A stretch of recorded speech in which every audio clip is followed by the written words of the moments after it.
What is up, everyone? We are continuing on with the spoilers of the new cards. We have a lot to go through. I'm not even looking at all of them. I'm just looking at the ones that I think have some potential. So yeah, let's get into it.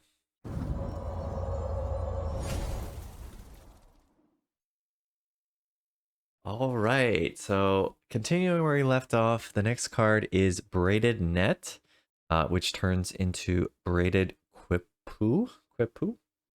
It looks a lot like Hilda's Icy Crown. And so let's read the cards. 2 and a blue for an artifact. Enters the battlefield with 3 net counters. Tap it, remove a net counter from the net, and tap target non-land permanent. Its activated abilities can't be activated for as long as it remains tapped. And then you can craft with an artifact to flip it. And the flip side is an artifact for 3 and a blue and tap. Draw a card for each artifact you control, then put Braided Quipu in its owner's library, third from the top. So, on its own, this card is a little bit lackluster. However, it is very similar to, as I mentioned, Hilda's Icy Crown, which is a pretty good card. And we had a lot of the tap synergy going on in the last set, but it didn't quite make it out, I think in a large part because there's just not a lot of good tappers. And the payoffs were, good, but I guess there's not that many payoffs either. There's Hilda, and there was a couple other cards that were good for that. So, not saying it's gonna make it, but I do think this is a decent card in that sort of deck. You get 3 taps effects for at 3 mana, and then you can transform it to draw cards. Of course, you do lose it after you transform it and draw cards.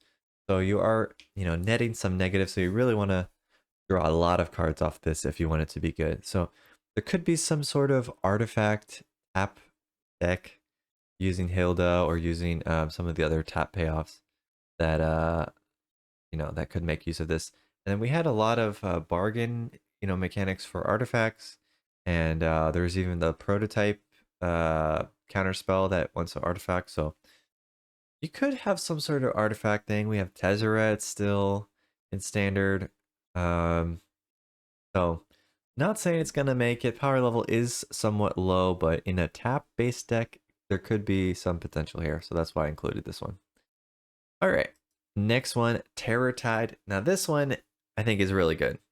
So we have not had a good sweeper in black for a long time because Meat Hook got banned, and then all the other ones were very conditional.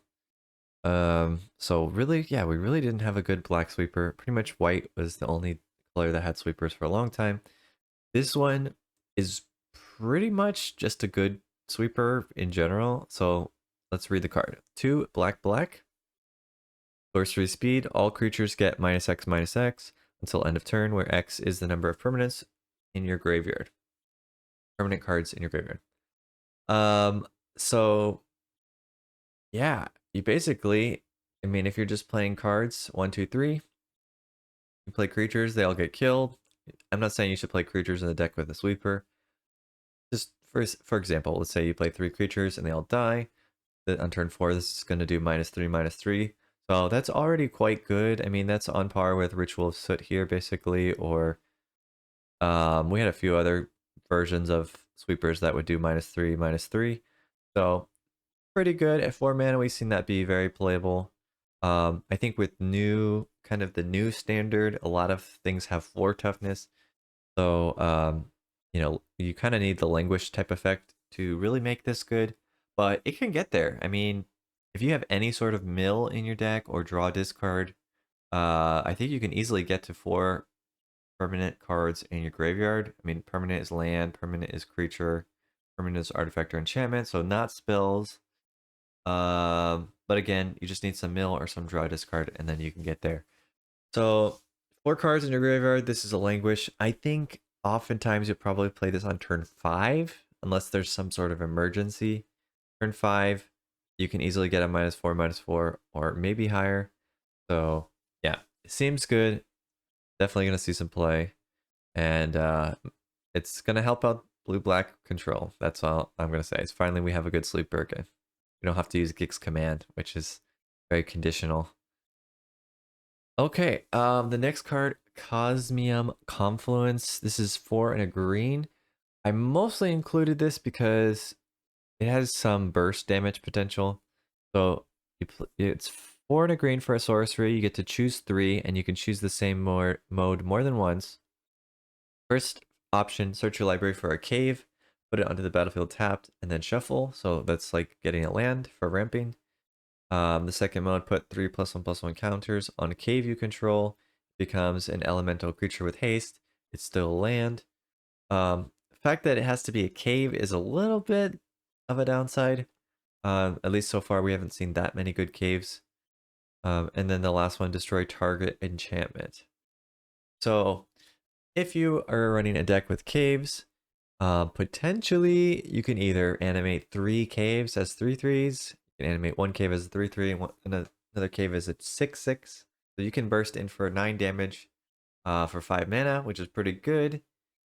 Of course, you could ramp 3 caves, also pretty good, assuming you have multiple caves in your deck. So I think there's a lot of potential here. Like there's a decent amount of 7 drops in this format that are quite good. So going from 5 to 8, or even 5 to 7, and then also animating one of your caves, something like that. I think it's got some interesting effects. Interesting effects for sure.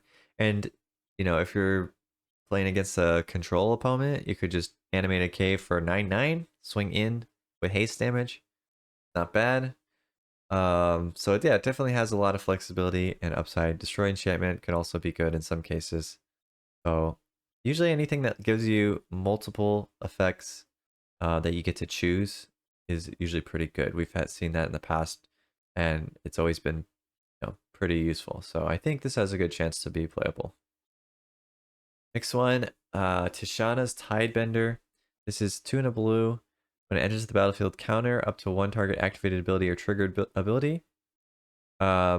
This also, well, let's keep reading. So if an artifact, creature, or planeswalker ability is countered this way, that permanent loses all abilities until Tishana's Tidebender leaves the battlefield. So, and then it's a 3/2 merfolk creature with flash. So 2 and a blue, flash, 3/2 merfolk. Decent, right? Decent stats. Not great, but flash creature, so it's gonna have worse stats anyway. Counters activated ability or triggered ability, and then if it's a planeswalker or an artifact or creature, but basically all you care about for those two is probably artifact and planeswalker, you lock it down. It can't be activated again. So it stops an effect, and then it can lock down a planeswalker or an artifact until this leaves. So where does this want to fit? I'm not sure. I guess you might put this in your artifact, in your merfolk deck, merfolk tribal deck. Not positive if it's good enough. Depends if there's a lot of planeswalkers or artifacts that are seeing a lot of play. Otherwise, I guess it could just be a 3 mana 3/2 flash creature, which is not terrible in that deck. And then it could be like a sideboard card for certain matchups, or I guess it could be against like any control deck. You might want to board this in just in any blue deck to kind of like counter the opponent's planeswalkers. I don't know, but it has some potential. It seems interesting. This is the first time we've kind of seen this ability to lock down activated abilities or triggered abilities. So not saying it's good, but it's interesting, and it's a new thing that we haven't really seen before. All right. Tarian's Journal, a legendary artifact for 1 and a black. Sacrifice another artifact or creature, draw a card, activate only as a sorcery. So you can sack your blood tokens and draw cards, or your treasures, draw cards. So it seems pretty good. You can also discard your hand, pay 2 mana and tap it to transform this. When you transform it, it becomes a land. Tap, add a black, or tap, you may cast a creature spell from your graveyard this turn. If you do, it enters the battlefield with a finality counter on it, which means when it leaves the battlefield, it's exiled, and it's a vampire in addition to its other types. So Yeah, I don't know. It's a, you can sack your creatures with this to draw cards, and then later you can reanimate them basically for free. Seems good. But honestly, yeah, just some sort of aggro sack deck. It's just gonna keep you having gas for the rest of the game. Kind of no downside. Just free sack draw a card every turn. So that's really powerful. A free sack every turn, very powerful. Drawing a card, very powerful. So this feels really good. This feels really good to me, and maybe even playable in old or like legacy or historic or whatever. Maybe not legacy, but historic or pioneer or something. Yeah, seems really good. Next one, reprint here, Growing Rights of Illimok. This is a good card. It's been good. Played in elves, and any go wide tribal deck is gonna want this in green. You look at the top 4 cards of your library, you reveal a creature, and you put it into your hand. And then if you have 4 more creatures, you transform it, and it becomes a land that taps for green or taps for green for each creature you control. So if you have 2 creatures, you get 2 mana, 3 creatures, you get 3 mana, etc. So yeah, it's very good in go wide tribal decks or any sort of go wide deck for the most part, and I think it could be quite good. This one, Pont de Glyphs Unstable Glyph Bridge. This is like a sweeper artifact that destroys all but 1 creature with power 2 or less. And then you can craft it with an artifact for 3 white. And it turns into this creature, a 5/3 creature with flying, that kind of hoses your opponent. Whenever they cast a spell, they can't attack you. And whenever they attack you, they can't cast spells. So pretty cool. I think it's something you'd want in a control deck. I don't know if it really beats Sunfall at the 5 mana sweeper slot. Plus, it doesn't kill everything. That is a downside, but the creature on the backside is quite interesting.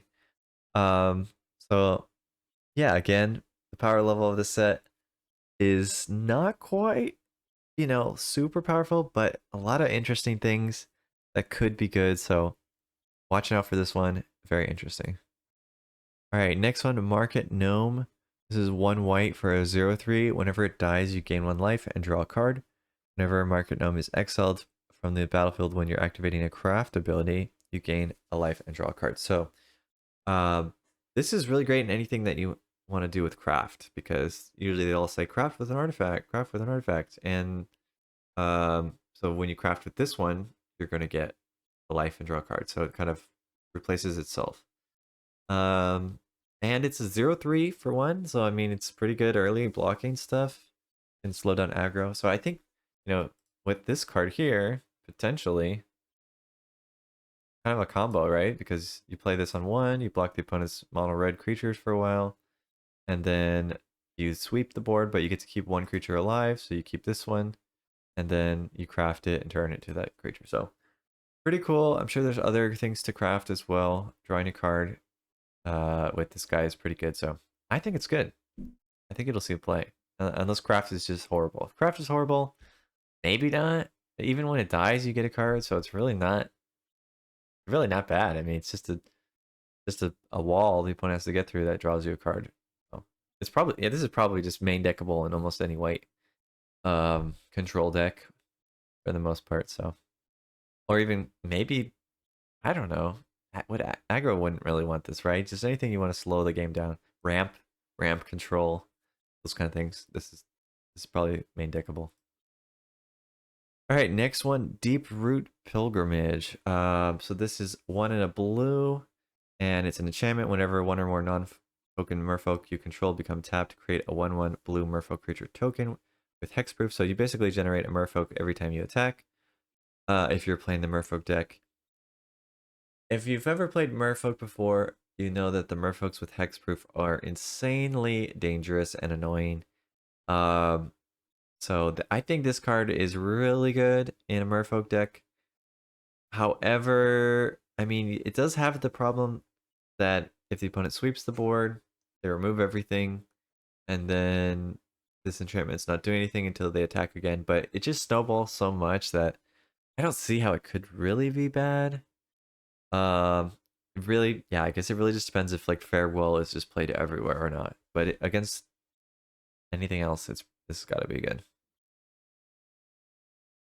All right. The next card, the Everflowing Well, 2 and a blue, legendary artifact. When it enters the battlefield, mill 2 cards and draw 2 cards. Then descend 8 at the beginning of your upkeep. If there's 8 or more permanent cards in your graveyard, transform the well. When it transforms, it becomes a land that taps for blue. Whenever you cast a permanent spell with mana produced by this land, up to one other target permanent you control becomes a copy of that spell until end of turn. Um, so both sides are pretty good. Like milling 2, drawing 2 cards is a little bit underrated now. I mean, we have the 2 draw 2 instant speed card. We also sometimes have draw 2 for 2 mana. Usually it's conditional. So it's not bad. That side's not bad. The mill 2 could be good for turning on your descend, which is kind of the blue-black theme. So seems like that part could be good. And we saw that the sweeper earlier wants stuff in your graveyard, so the mill for that would be good. Help turn on your sweeper.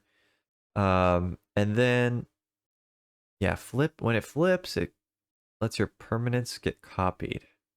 So I don't know what you could do with that. And only till end of turn. So I guess if you have like an attack trigger on a creature, you play some permanent with this land. That's one of your other creatures that's already on the board turns into that, and you get to use the attack trigger. I guess that's where you'd want it to work. It could work with artifacts as well, I suppose. Tapping. So activated ability, tap ability, attack triggers. So yeah, it has some potential. I mean, the fact that it ramps you as well, still quite good. So you draw 2 cards, mill 2, and eventually it's gonna ramp you. Yeah, I think it's good. It's got to find the right deck to to see play, but very interesting nonetheless. All right, I think we're still gonna have to do a part 3 to this, so we'll look at maybe 2 more cards and then we'll call it a wraps on this video. The next one, Malcolm, Alluring Scoundrel, 1 and a blue. 2/1 legendary creature, flying, and it has flash. Whenever it deals combat damage, put a chorus counter on it. Draw a card, then discard a card. If there's 4 or more chorus counters on Malcolm, you get to cast the discarded card without paying its mana cost. So there's 4 counters. It's really, really good. Because you get to cast spells for free. Even just having the draw discard on a flash flying creature for 2 mana is pretty good. So I could see this in some blue tempo decks just for the filtering. Proliferate decks saw play for a little while. Blue black proliferate. I mean, this fits quite well into that. Like, getting to proliferate this up to 4 early, and then casting like what was it, like Liliana or Kaito or whatever you want. I know you could put even more expensive cards in there, but casting stuff for free off of this seems quite nice. So yeah, I think there could be something there. Maybe we'll try to make a proliferate deck with this guy. We had a really good proliferate deck before, and I think it was in Kamigawa. So let's see if we can do it with this card as well. All right, last one we're gonna look at, Confounding Riddle. Another blue card that I kind of like. There was this one, Supreme Will, in the Amonkhet block, which was a counterspell that's conditional, but also a draw, like a filtering draw ability that was somewhat conditional. So having them both on the same card is pretty good. 3 mana is a little bit rough. But this one is counter unless they pay 4. So 4 is much harder to pay than 3. So I think that's going to make this basically just a 3 mana counterspell that you can choose to draw something instead if there's nothing you want to counter, or if the opponent has no cards. Yeah, so I think that makes this a little bit better than Supreme Will. Pretty much just a straight upgrade to Supreme Will as far as I know. So yeah, it could be good. Maybe this is the only kind of counterspell you can play, one that has alternative mode that you can use. I like it. All right, we're going to stop there. We're going to have a part 3 to discuss more. But I hope you're excited for the new set. Let me know what you think in the comments. Till next time, see ya.